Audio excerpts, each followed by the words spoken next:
You're listening to Southeast Radio's Business Matters with Karl Fitzpatrick in association with Wexford Insurances. Challenge us at Wexford Insurances 0818 31 30 30. I'm now joined in studio by Whelan of Carragh Paving. Lar, how did it all start? Well, Carl, at the tender age of 14 years of age, I was just finished up my Friday and break up for the holidays from secondary school in Ramsgrange. I was in third year, I think, at the time. And 6:30 on the Monday morning, I got a call from the father saying we're going on a journey. So into the van, and the uncle and the brother, and down to Ennis. Half an hour after we arrived in Ennis, we were pouring concrete. So good long day of work done, and 6 o'clock in the evening we decided to go for a bit of dinner. And I was thinking of going downtown to have a look around to see what Ennis looked like, and I got a tap on the shoulder to say, "You're not going anywhere, there's another load of concrete to come." So about 10:30 that night we finished up, and that was the first day of paving. So from there, every Saturday and every day off from school, we were in doing the work with the father again, and that brought me up really up until my leaving cert, and I went to the WIT then to do an engineering course, which was very, very helpful to me. Straight after the course, I went back to work with the father's business again, and gained a lot of experience there, with about 11 years of experience with my father's business, and that brought us to about 2004, and it was a very, very busy time in the country. The construction industry was absolutely booming, and I saw a niche in the market for a paving contractor in Wexford. So, Lar, in 2004, you set up Carragh Paving. Now, tell me, what were your considerations at the time setting it up? Because, look, I know these times were good. It was boom within the construction industry at that stage. But were you married at the time, and had you any kids? And what were the risks attached in your own mind at that stage? At the time, Carl, Rosie had just given birth to my first daughter, Carragh. So it was an instrumental time in my life. It was probably added a huge risk to it by having a child there to look after as well. But I noticed that my father, who was working for a very reputable builder in Enniscorthy, he was getting busier and busier and doing a lot more work.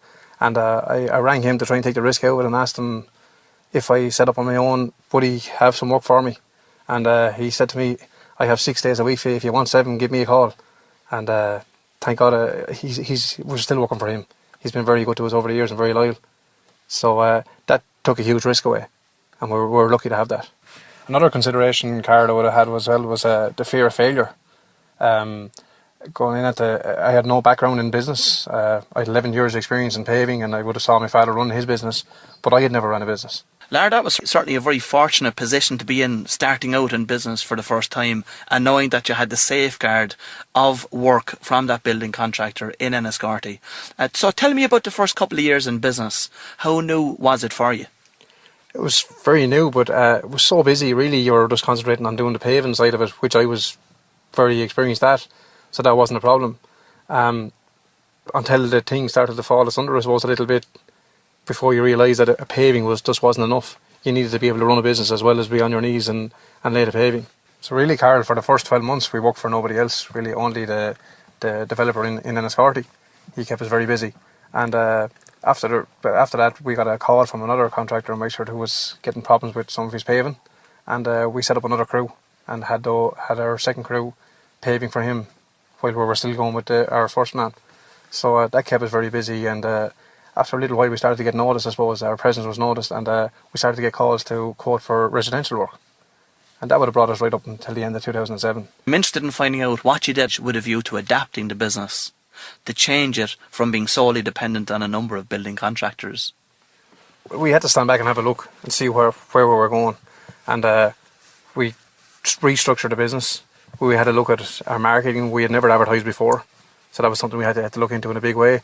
We set up our website. We got brochures done up. Another thing we done, Carl, was we realised that architects would be a great alliance to our business.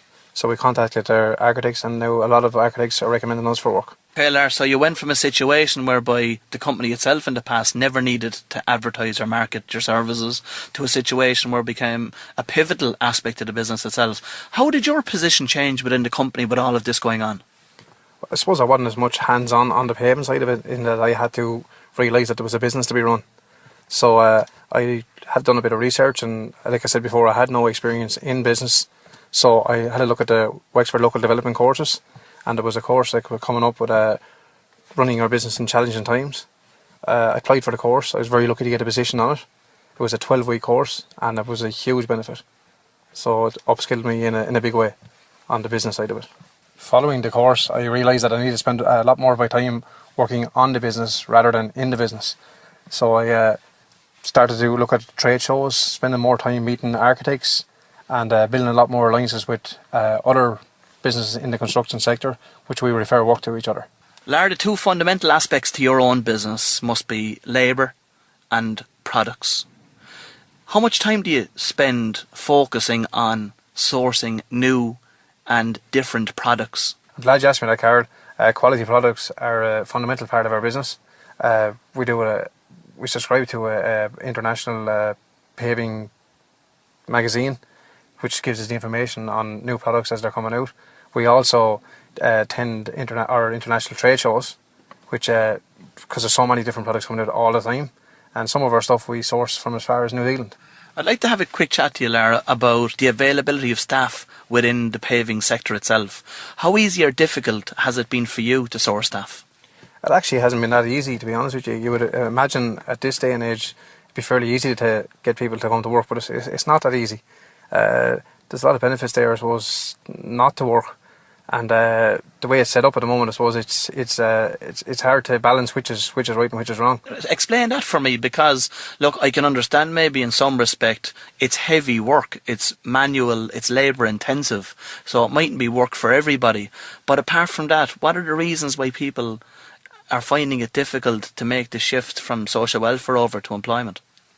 Like I said, with the benefits that are there when they're not employed, I suppose unemployment is huge, and when you ask them, when you're trying to get lads to go to work with you, I suppose it's they know they have to get rid of the certainty what they're guaranteed every week, and I suppose like there's not much stability in jobs at the moment, so they know if they sign off, they're going away from the certain what they're getting every week to maybe someone that they're not sure whether they're going to get 4 weeks work, 5 weeks work, 3 weeks work. And is it a situation whereby the difference between what they'd be paid doing the job versus what they're getting on social welfare and other benefits such as rent allowance and others, that there's not as much of a gap as there needs to be in relation to that?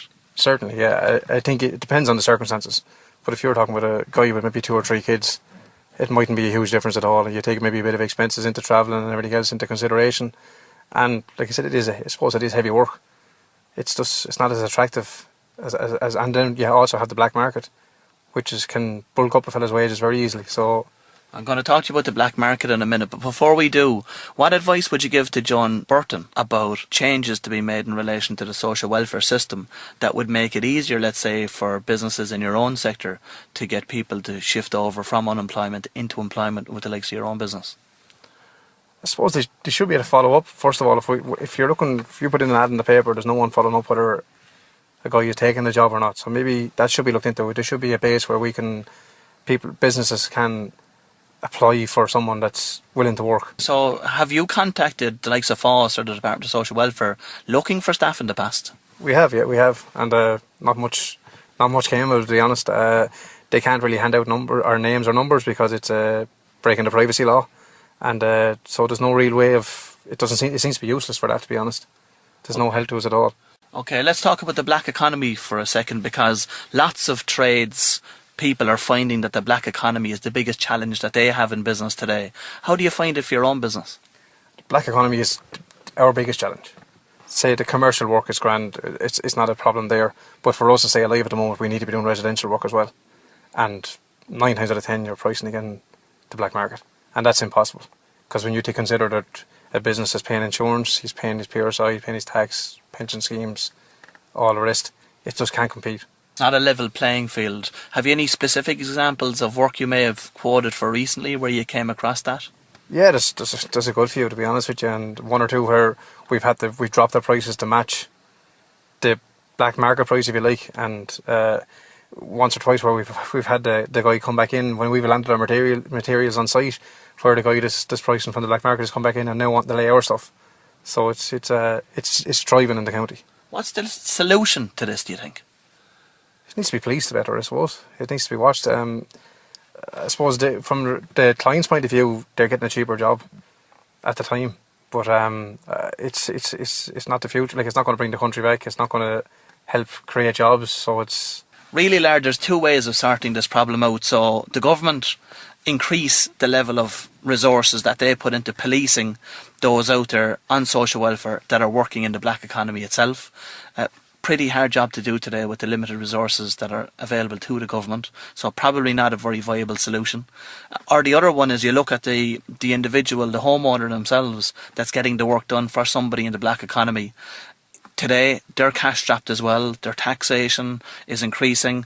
Their property tax, their household charges coming in. You know, money is tight. They want to get a job done. So you can understand it from the homeowner's perspective as well. But what are the risks attached to the homeowner that if they do decide to use the black economy? Well, by using the black economy, there's no guarantee on the work.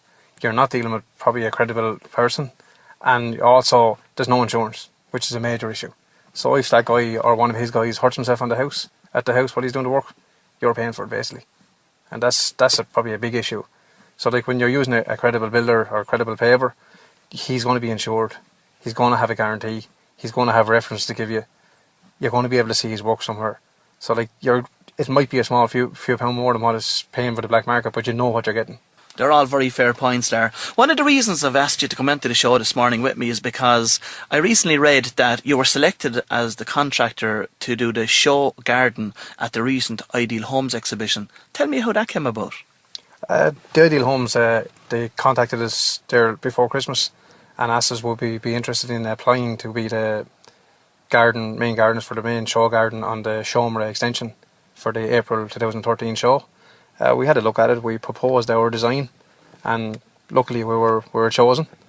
And 3 weeks ago, we constructed our garden in the RDS, and there was over 23,000 people at the show.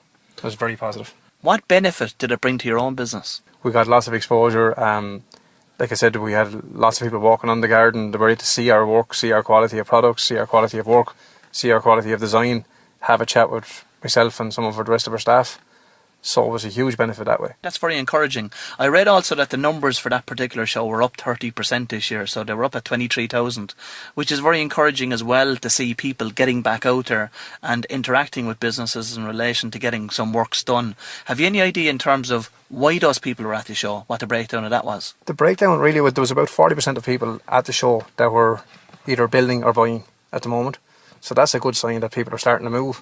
What we found by talking to the lads that came into our garden was that they were fed up waiting. They feel there's a bit of value for money now. They're willing to spend as long as they get quality work for the right price. So it was very positive.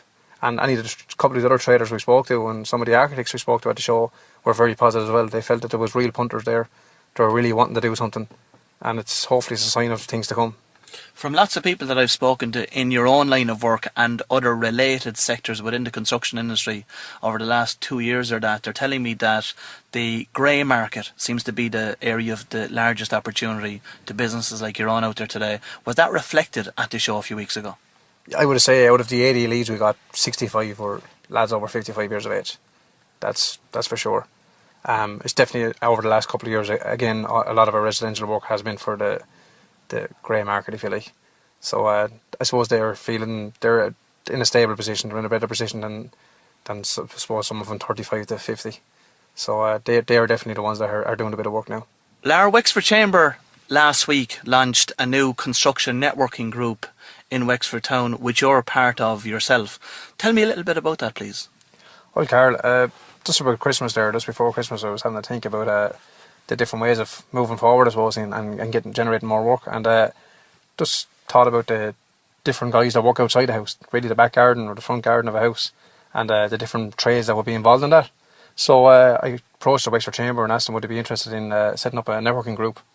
So we put about 15 or 16 different businesses that we felt would be part of that together. They chose the companies that they were going to do an approach.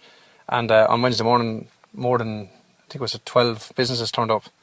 And really there to pass around information, any market intelligence, any tips on who maybe might be doing a bit of work around, and just to try and help refer work to each other. Those contractors range from a fencing contractor to steel sheds to a landscaping designer, painters, gates, security, and a few more. So what you all shared in common was you were all dealing with the same type of customer. Exactly. We're all dealing with the same customer in the same. Usually, those projects will follow one after the other. That makes a whole pile of sense. And what was the impact from the meeting like? How well received was it? And do you think that those meetings will continue? And will business be passed through them? Certainly, it was very positive. The whole thing there was no negativity in the room, which is great, because we're all sick of that, I suppose. So there was definitely, I can see it definitely every month in around the same numbers, if not more. I can actually see it growing. I've spoke to 3 or 4 of the guys already from the show or from the meeting, and we'll be meeting up to refer a bit of work, and I can see it working very well. Well, that's great news, because that's what the county needs in order to ignite each and every sector out there. It makes total sense for the construction sector, for people working within it from a service and product perspective, to meet themselves regularly, because each of them has their own individual knowledge in terms of what's happening out there, and are in a position to provide each other with referrals. That's something that should be followed probably for each and every other sector across County Wexford. Certainly, Carragh. Yeah, I can't see why not. You're also, like, when you're in with a client and they ask for something else that you don't do, if you can refer a reputable contractor the same as yourself, they'll trust that person, because they've come from you and they've already built a trust with yourself. So, and you're also helping the client that you're working for. You're supplying another service to them. Yeah, it's a win-win for everybody involved there. Tell me, the final question for you: what's the future hold for Carragh Paving? Well, we have a definite plan of where we're going, Carl, over the next couple of years. So we're definitely going to build more relationships with more architects across the country, so they can refer a lot more work to us. We're also, after the success of the Ideal Homes, we're definitely going to put a lot more effort into the trade shows. We feel that was a huge benefit, and we can see a lot more success coming from that. We're also going to build alliances with a lot more companies that are involved in the construction sector, that are supplying services similar to our own. And one other thing is we're going to develop a lot more on our website, so that we have a lot bigger presence on the web. Okay, Lara, well, I'd like to take this opportunity to thank you for coming in and joining us this morning, and I wish yourself and Carragh Paving continued success into the future. Thanks, Carl. Thanks for having us. You're listening to South East Radio's Business Matters with Karl Fitzpatrick, in association with Wexford Insurances. Think Wexford Insurances for your business insurance.